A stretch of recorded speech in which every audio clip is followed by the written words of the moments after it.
মধ্যরাতে ৪১৯ যাত্রী নিয়ে সৌদি আরবের জেদ্দায় যাচ্ছে প্রথম হজ ফ্লাইট।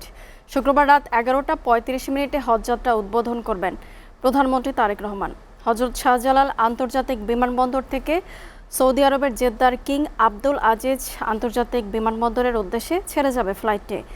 এবার স্মরণকালের সবচেয়ে স্বস্তিদায়ক হজ যাত্রা হতে যাচ্ছে বলে জানিয়েছেন ধর্ম বিষয়ক মন্ত্রী কাজী শাহ মোফাজ্জল হোসেন কায়কোবাদ। তাশিক সঞ্চয়ের প্রতিবেদন। মুসলমানদের ফরজ ইবাদত পবিত্র হজ পালনের উদ্দেশ্যে সৌদি আরবের মক্কায় প্রতি বছরের মতো এবারও রওনা হচ্ছেন যাত্রীরা। প্রথম ফ্লাইটে হজযাত্রী ৪১৯ জন। এবছর বাংলাদেশ থেকে মোট হজযাত্রী ৭৮,৫০০ জন।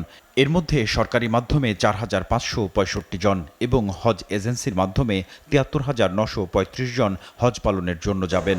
প্রথম দিনে যাত্রা ও হজ প্রস্তুতি নিয়ে সন্তুষ্টি জানান মুসল্লিরা। আমি যতটুকু দেখলাম সবকিছু একদম পরিপাটি আছে, আলহামদুলিল্লাহ সবকিছু ভালো, অনেক ভালো লাগছে, নিজেকে অনেক ভাগ্যবান মনে হয়।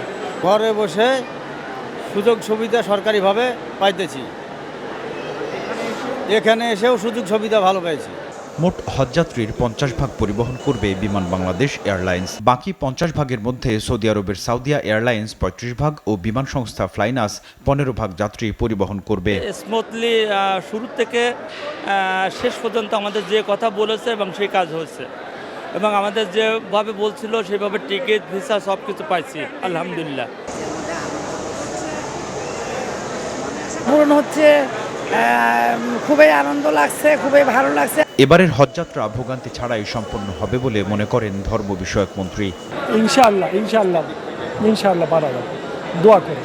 চাঁদ দেখা সাপেক্ষে আগামী ২৬ মে পবিত্র হজ অনুষ্ঠিত হবে। হজের আনুষ্ঠানিকতা শেষে ৩০ মে ফিরতি ফ্লাইট শুরু হবে এবং ১ জুলাই শেষ হবে। তাশরিক সঞ্চয়, এসএটিভি, ঢাকা।